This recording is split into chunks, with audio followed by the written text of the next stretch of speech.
നമസ്കാരം കുഞ്ഞുമക്കളെ, എല്ലാവരും പഠിക്കാൻ റെഡിയാണല്ലോ? റെഡിയാണ്. നമുക്ക് ആരംഭിക്കാം. കഴിഞ്ഞ ക്ലാസ്സിൽ കുടുംബത്തിലെ വരവുകളും ചെലവുകളും നമ്മൾ പരിചയപ്പെട്ട് കഴിഞ്ഞു. കഴിഞ്ഞ 2 ക്ലാസ്സുകളിലായി കുടുംബത്തിൻ്റെ വരവുകൾ കണ്ടു, ചെലവുകളും മനസ്സിലാക്കി ആണല്ലോ. കുടുംബത്തിലെ ചെലവുകൾ, 2 തരം ചെലവുകൾ നമ്മൾ പറഞ്ഞില്ലേ? ഏതൊക്കെയായിരുന്നു? പ്രതീക്ഷിത ചെലവുകൾ, എക്സ്പെക്റ്റഡ് എക്സ്പെൻഡിച്ചർ, അപ്രതീക്ഷിത ചെലവുകൾ, അൺഎക്സ്പെക്റ്റഡ് എക്സ്പെൻഡിച്ചർ അല്ലേ? കുടുംബത്തിലെ കൂടുതൽ ചെലവുകൾ കണ്ടെത്തി അവ പ്രതീക്ഷിത ചെലവുകളാണോ അപ്രതീക്ഷിത ചെലവുകളാണോ എന്ന് പട്ടികപ്പെടുത്താൻ ടീച്ചർ തന്നിരുന്നു. ഓർക്കുന്നോ? പട്ടികപ്പെടുത്തിയോ എല്ലാവരും? മിടുക്കർ. ടീച്ചറിൻ്റെ സ്കൂളിലെ കുട്ടികൾ കഴിഞ്ഞ ക്ലാസ്സിലെ എല്ലാ പ്രവർത്തനങ്ങളും ചെയ്തു. മക്കളും ചെയ്തില്ലേ? അധ്യാപകർക്ക് അയച്ചില്ലേ? നന്നായി. മിതവ്യയശീലം ജീവിതത്തിൻ്റെ ഭാഗമാക്കി തുടങ്ങിയോ എല്ലാവരും? മിടുക്കർ. ഇത്രയും കാര്യങ്ങളാണ് കഴിഞ്ഞ ക്ലാസ്സിൽ നമ്മൾ ചർച്ച ചെയ്തത്. കുടുംബത്തിലെ വരവും ചെലവും. ഇന്ന് ഒരു കുടുംബത്തിൻ്റെ ഒരു മാസത്തെ വരവ് ചെലവ് കണക്ക് നമുക്കൊന്ന് നോക്കിയാലോ? ശ്രദ്ധിച്ചേ എല്ലാവരും. നോക്കൂ, അവിടെ വരവ് ഇനത്തിൽ എന്തൊക്കെയാണ് കാണുന്നത്? ശമ്പളം കാണാമല്ലേ?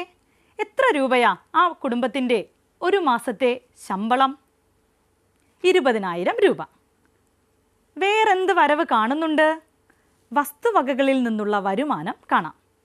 വസ്തുവകകളിൽ നിന്ന് എത്ര രൂപ ലഭിക്കുന്നു ആ കുടുംബത്തിന്? 1000 രൂപ.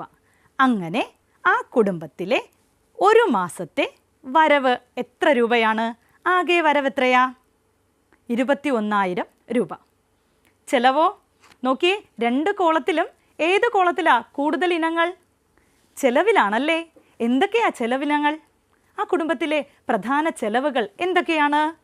അരി, പലചരക്ക്. ഈ ഇനത്തിൽ എത്ര രൂപ ചെലവാകുന്നുണ്ട്? 4,000 രൂപ ചെലവാകുന്നുണ്ട്. പച്ചക്കറിക്കായോ? 2,000 രൂപ.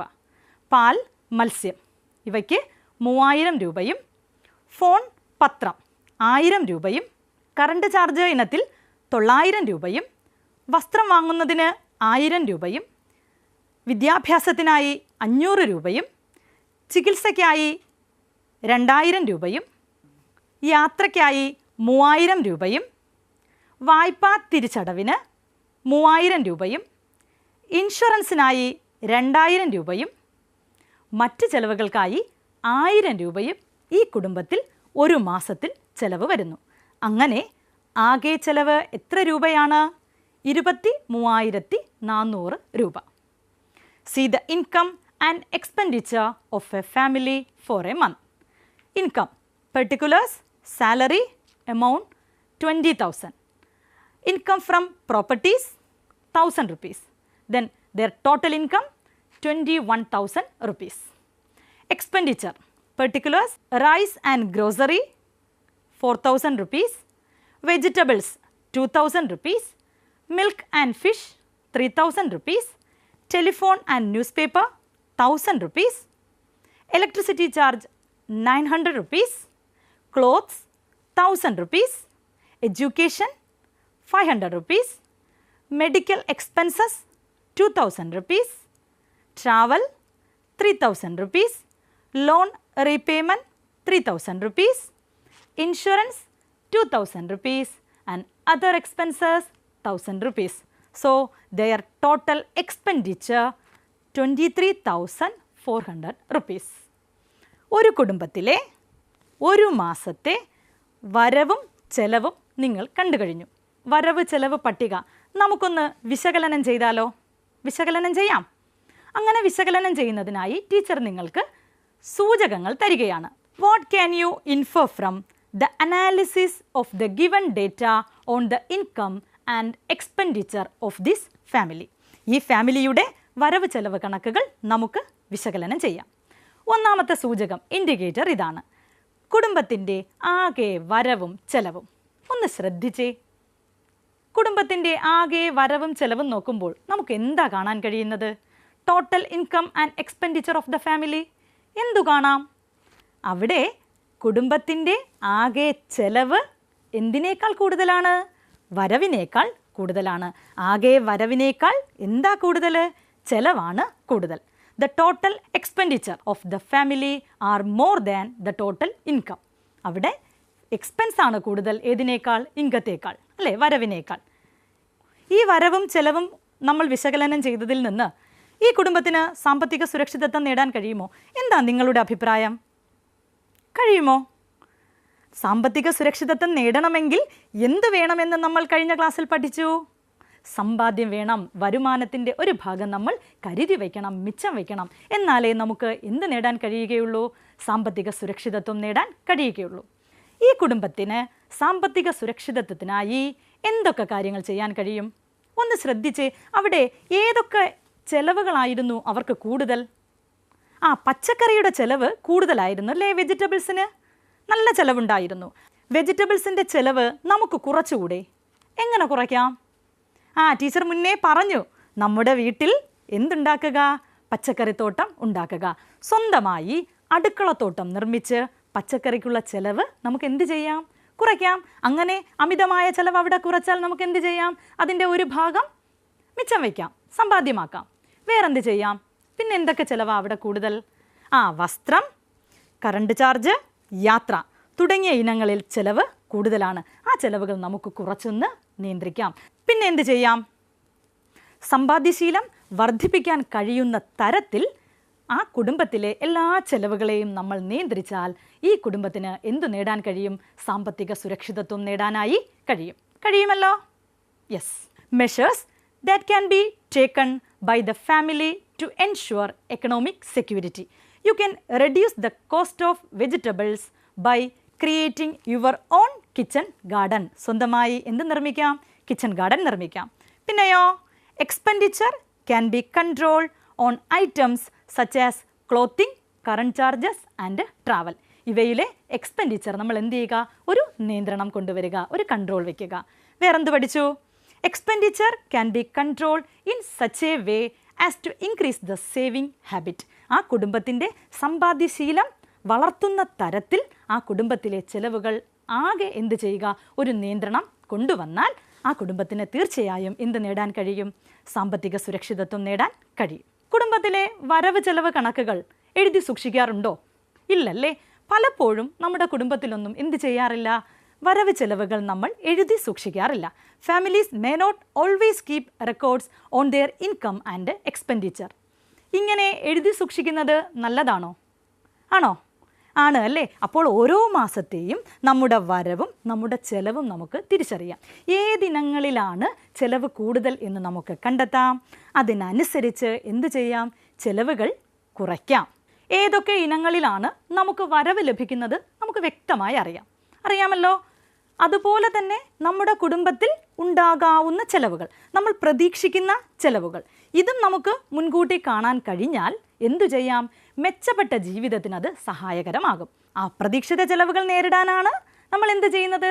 സാമ്പത്തിക സുരക്ഷിതത്വം നേടി നമ്മുടെ സമ്പാദ്യം മിച്ചം വയ്ക്കുന്നത്, അല്ലേ? അങ്ങനെ അപ്രതീക്ഷിത ചെലവുകളും പ്രതീക്ഷിത ചെലവുകളും നമ്മൾ മുൻകൂട്ടി ധാരണയുണ്ട് എങ്കിൽ ആ ധാരണ വെച്ചുകൊണ്ട് നമ്മുടെ വരുമാനവും അടിസ്ഥാനപ്പെടുത്തി നമുക്ക് നമ്മുടെ കുടുംബത്തിലെ ചെലവുകൾ ക്രമീകരിക്കാം. ഇത്തരത്തിൽ കുടുംബത്തിലെ വരവ് ചെലവ് കണക്കുകൾ മുൻകൂട്ടി എഴുതി സൂക്ഷിക്കുന്നതിനെ കുടുംബ ബജറ്റ് എന്നാണ് പറയുന്നത്. Family budget. ബജറ്റ് എന്ന വാക്ക് കേട്ടിട്ടുണ്ടോ? നമ്മൾ കേട്ടിട്ടുണ്ട് അല്ലേ? ടി വിയിലൊക്കെ നമ്മൾ ബഡ്ജറ്റ് എന്ന വാക്ക് കേട്ടിട്ടുണ്ട്. എന്താണ് കുടുംബ ബഡ്ജറ്റ്? കുടുംബത്തിലെ വരവ് ചെലവ് കണക്കുകൾ മുൻകൂട്ടി എഴുതി സൂക്ഷിക്കുന്നതാണ് കുടുംബ budget, family budget. Keeping records on the estimated income and expenses of a family can be called a family budget. Family budget ക്ലിയറായി. ഇത്തരത്തിൽ കുടുംബ ബജറ്റ് തയ്യാറാക്കുന്നത് കൊണ്ട് എന്തെങ്കിലും ഗുണങ്ങളുണ്ടാകുമോ?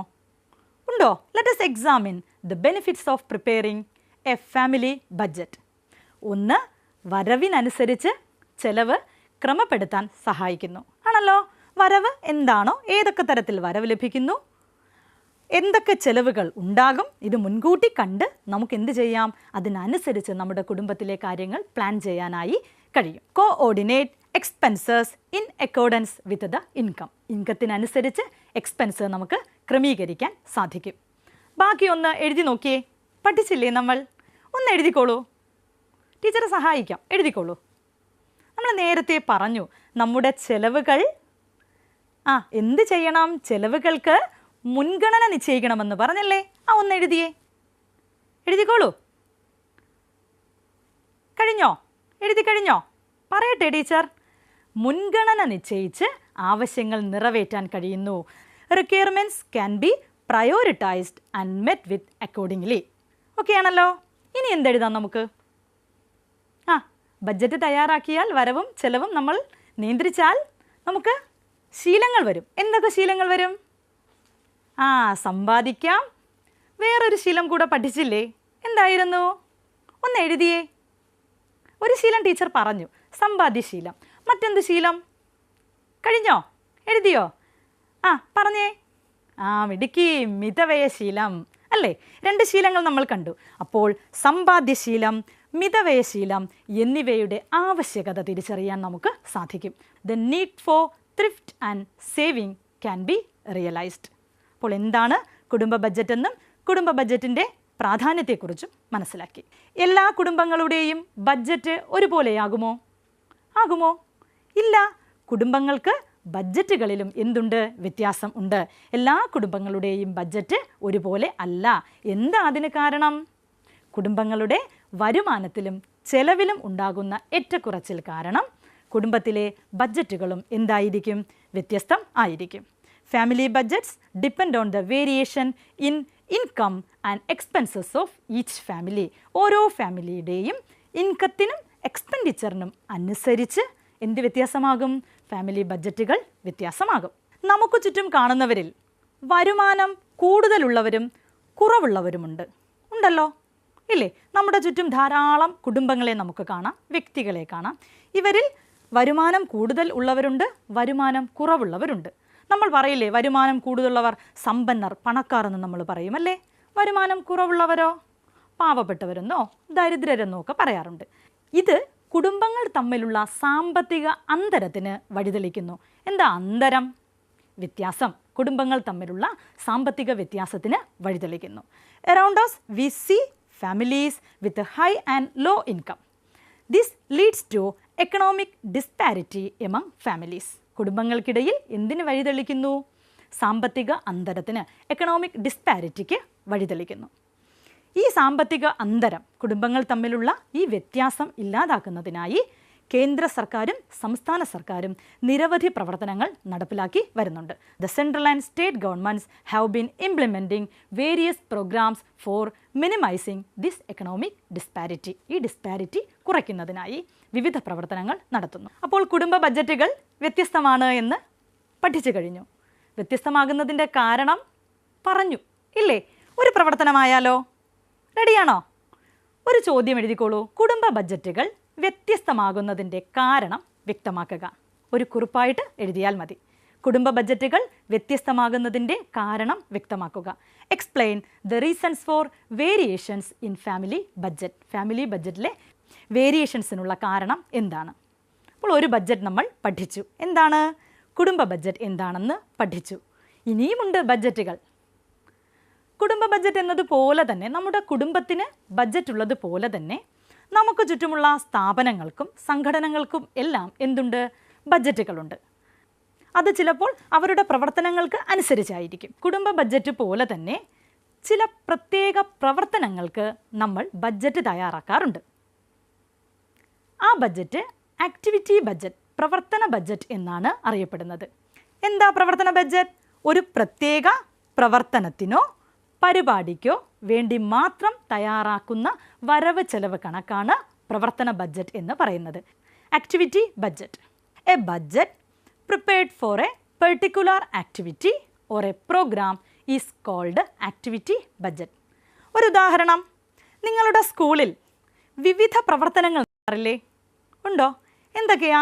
സ്കൂൾ തുറക്കുമ്പോൾ നമുക്ക് പ്രവേശനോത്സവം നടക്കാറുണ്ട്, പിന്നെ വിജയോത്സവം നടക്കാറുണ്ട്. കുട്ടികളുടെ കലാ അഭിരുചികൾ പ്രോത്സാഹിപ്പിക്കുന്നതിനായി സ്കൂളുകളിൽ നമ്മൾ കലോത്സവങ്ങൾ നടത്താറുണ്ട്, ഇല്ലേ? ഇത്തരത്തിൽ സ്കൂളിൽ നടക്കുന്ന എല്ലാ പ്രവർത്തനങ്ങൾക്കും ബഡ്ജറ്റുകൾ തയ്യാറാക്കാറുണ്ട്. സ്കൂളിലെ അധ്യാപകർ ഒരുമിച്ച് ചേർന്ന് ആ സ്കൂളിൽ നടക്കുന്ന ഓരോ പ്രവർത്തനത്തിനും എന്ത് തയ്യാറാക്കും? ബഡ്ജറ്റ് തയ്യാറാക്കും. നമുക്ക് എന്തൊക്കെയാണ് നമ്മൾ പ്രതീക്ഷിക്കുന്ന ചെലവുകൾ, ആ ചെലവുകൾക്ക് ഏതൊക്കെ തരത്തിൽ വരുമാനം ഉണ്ട്, ആ വരുമാനത്തിനനുസരിച്ച് ഈ പ്രവർത്തനങ്ങളെ എങ്ങനെ നമുക്ക് ലഘൂകരിക്കാം, നമ്മുടെ വരവിനുള്ളിൽ നിന്നുകൊണ്ട് എത്രത്തോളം ഭംഗിയായി ഈ പ്രവർത്തനങ്ങൾ നടത്താം. ഇത്തരത്തിൽ നല്ല രീതിയിൽ ഒരു ആസൂത്രണം എവിടെ നടക്കും? സ്കൂളിൽ നടക്കും. ആ ആസൂത്രണം നടത്തി ബഡ്ജറ്റ് തയ്യാറാക്കി അതിനനുസരിച്ചാണ് ഇതുപോലുള്ള എല്ലാ പ്രവർത്തനങ്ങളും നടന്നു പോകുന്നത്. അടുത്ത് നമുക്ക് പ്രവർത്തന ബഡ്ജറ്റിന് ഒരു മാതൃക. നമ്മൾ സ്കൂളിലെ സോഷ്യൽ സയൻസ് ക്ലബിൻ്റെ ആഭിമുഖ്യത്തിൽ ഒരു പഠനയാത്ര പോകാൻ തീരുമാനിച്ചു. റെഡിയാണോ പഠനയാത്രയ്ക്ക്?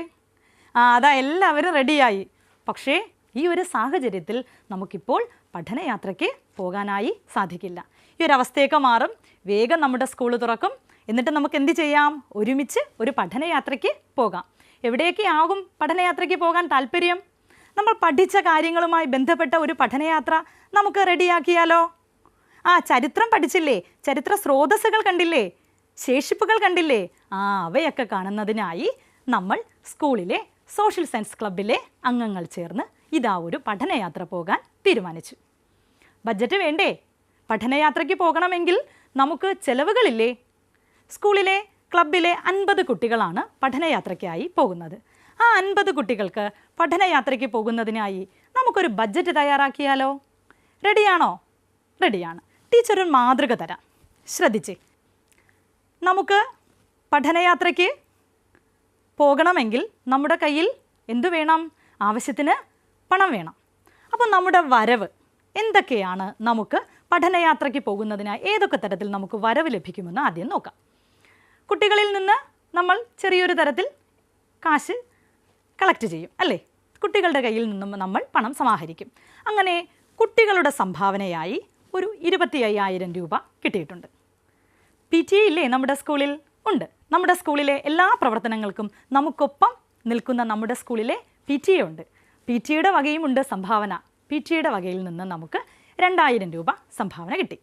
സർക്കാർ ഗ്രാൻഡ് ഇനത്തിൽ നമുക്ക് 1,000 രൂപ ലഭിച്ചു.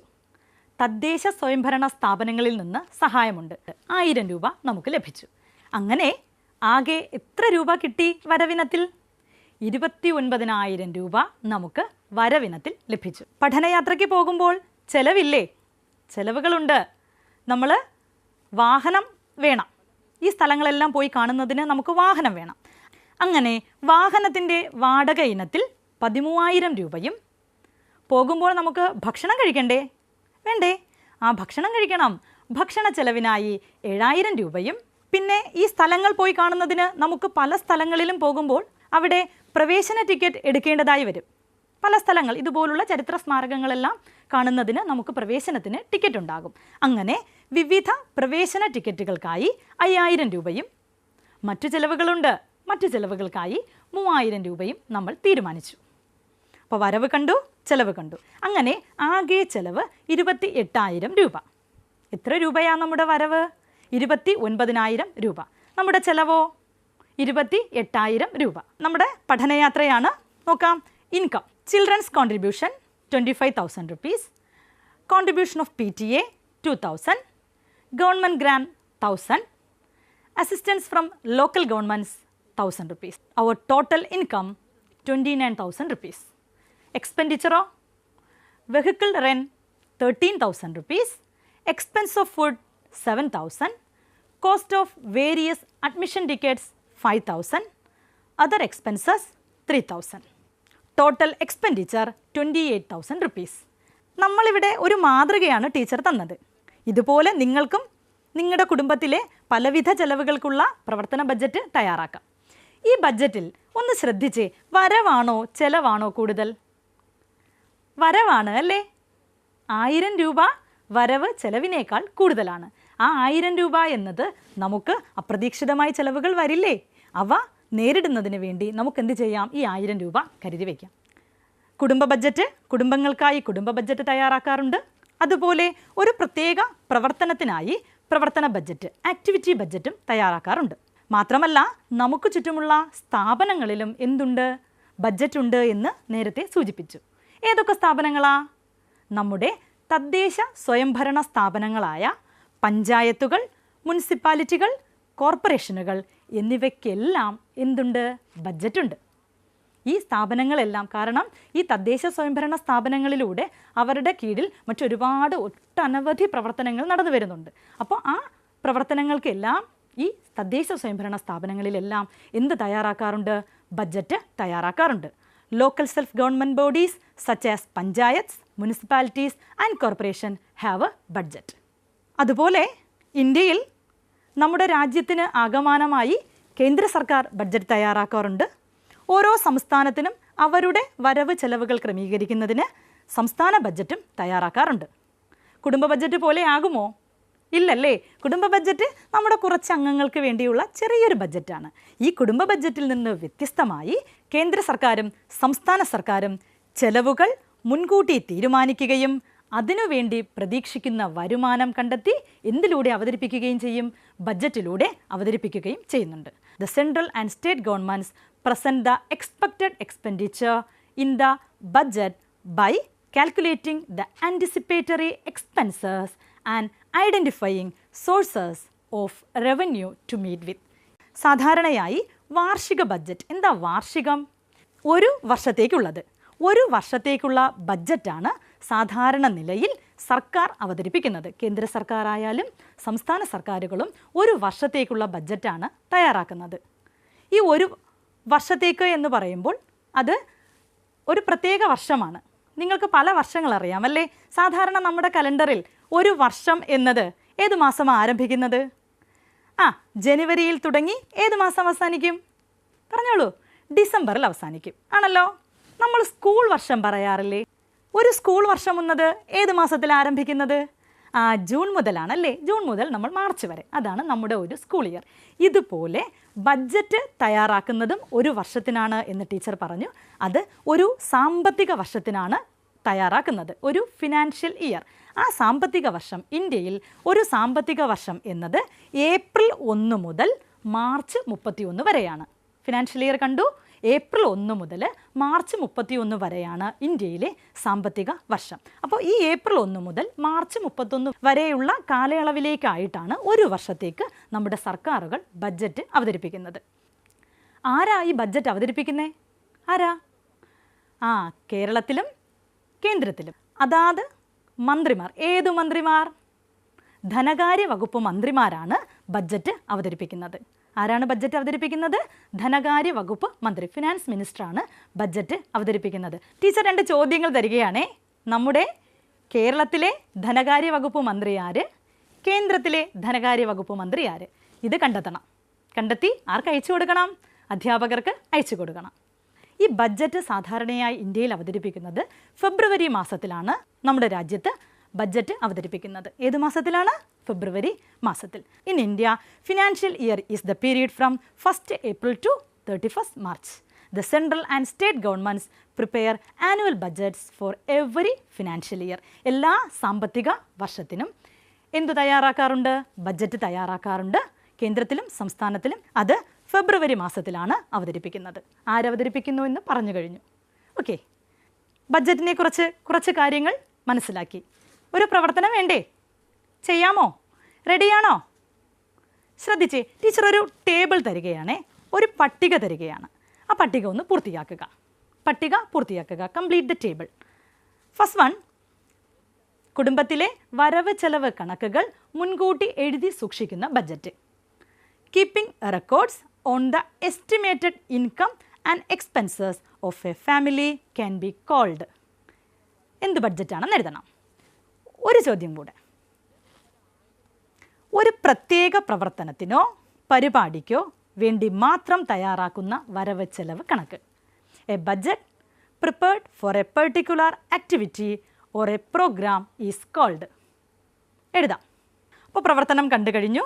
ഇന്ന് നമ്മൾ എന്തൊക്കെ പഠിച്ചു? ഒരു കുടുംബത്തിൻ്റെ ഒരു മാസത്തെ വരവ് ചെലവ് കണക്കുകൾ നമ്മൾ വിശകലനം ചെയ്തു. പിന്നെ ബഡ്ജറ്റുകളെക്കുറിച്ചും മനസ്സിലാക്കി. അപ്പോൾ ഈ അധ്യായത്തിലൂടെ എന്തൊക്കെ കാര്യങ്ങളാണ് നമ്മൾ മനസ്സിലാക്കിയത്? കുടുംബത്തിലെ വരുമാന സ്രോതസ്സുകളുടെ വൈവിധ്യം നമ്മൾ തിരിച്ചറിഞ്ഞു അല്ലേ? ഒരു കുടുംബത്തിന് വിവിധ സ്രോതസ്സുകളിൽ നിന്നാണ് വരുമാനം ലഭിക്കുന്നത് എന്ന് നമ്മൾ പഠിച്ചു കഴിഞ്ഞു. സമ്പാദ്യത്തിൻ്റെ പ്രയോജനം എന്താണെന്ന് മനസ്സിലാക്കി. വേറെന്ത് പഠിച്ചു? മിതവ്യയശീലം പഠിച്ചു അല്ലേ? Habit of thrift. മിതവ്യയശീലം നമ്മുടെ ജീവിതത്തിൻ്റെ ഭാഗമാക്കി മാറ്റണം. വേണ്ടേ? അങ്ങനെ മിതവ്യയശീലം നമ്മുടെ ജീവിതത്തിൻ്റെ ഭാഗമാക്കി മാറ്റാൻ എല്ലാ മക്കളും ശ്രദ്ധിക്കണം. വേറെന്ത് പഠിച്ചു? കുടുംബ ബഡ്ജറ്റുകൾ വിശകലനം ചെയ്തു. കുടുംബ ബഡ്ജറ്റ് തയ്യാറാക്കുന്നത് കൊണ്ടുള്ള ഗുണങ്ങൾ കണ്ടു. പ്രവർത്തന ബഡ്ജറ്റ് എന്താണെന്ന് പഠിച്ചു. പിന്നെന്ത് പഠിച്ചു? കേന്ദ്ര സർക്കാരുകളും സംസ്ഥാന സർക്കാരുകളും ബഡ്ജറ്റുകൾ തയ്യാറാക്കുന്നുണ്ട് എന്നും മനസ്സിലാക്കി. നിങ്ങളുടെ കുടുംബത്തിലെ ഏതെങ്കിലും ഒരു പ്രവർത്തനവുമായി ബന്ധപ്പെട്ട് ഒരു ബഡ്ജറ്റ് തയ്യാറാക്കുമല്ലോ എല്ലാവരും. മിടുക്കർ. ടീച്ചറിൻ്റെ മക്കളെല്ലാം നല്ല കുട്ടികളാണ്, മിടുക്കരാണ്. അപ്പോൾ കുടുംബത്തിലെ ഏതെങ്കിലും ഒരു പ്രവർത്തനമെടുത്ത് അതിന് ടീച്ചർ ഒരു മാതൃക തന്നു. അതുപോലെ എല്ലാ മക്കളും എന്ത് ചെയ്യുക? ഒരു പ്രവർത്തന ബഡ്ജറ്റ് തയ്യാറാക്കുക. ഒരു തുടർ പ്രവർത്തനത്തിലേക്ക് പോകാമോ? റെഡിയാണോ? ഒരു ചോദ്യം തരികയാണേ. സർക്കാർ ബഡ്ജറ്റിൻ്റെ പ്രധാന സവിശേഷത ഏതെന്ന് തിരഞ്ഞെടുത്ത് എഴുതണം. 1. വരവിനനുസരിച്ച് ചെലവ് ക്രമീകരിക്കുന്നു. സമ്പാദ്യശീലം പാലിക്കുന്നു. ചെലവുകൾ മുൻകൂട്ടി തീരുമാനിച്ച് പ്രതീക്ഷിത വരുമാനം കണ്ടെത്തുന്നു.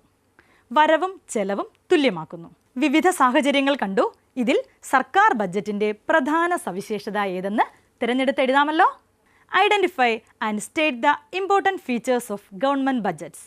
Which of the following is the important feature of the government? First one, arrange expenditure in accordance with revenue. Practice thrift. Determining expenditure in advance and finding ways to generate the desired revenue. Balancing revenue and expenditure. ഏതെന്ന് കണ്ടെത്തുക, എഴുതുക. ആർക്ക് അയക്കാൻ മറക്കരുത്? അധ്യാപകർക്ക് അയക്കാൻ മറക്കരുത്. ഒരു പ്രവർത്തനം കൂടെ. അത് നിങ്ങളുടെ കുടുംബത്തിൻ്റെ ഒരു മാസത്തെ ബഡ്ജറ്റ് രക്ഷിതാക്കളുമായി ചർച്ച ചെയ്യണം. Prepare A monthly budget of your family in consultation with your parents. അപ്പോൾ എല്ലാവരും മിതവ്യയശീലം ജീവിതത്തിൻ്റെ ഭാഗമാക്കാൻ മറക്കരുത്. എല്ലാ കുട്ടികളും മിതവ്യയശീലം പാലിക്കുക, സന്തോഷമായിരിക്കുക, ജാഗ്രതയോടെ ഇരിക്കുക. മറ്റൊരു വിഷയവുമായി വീണ്ടും കാണാം.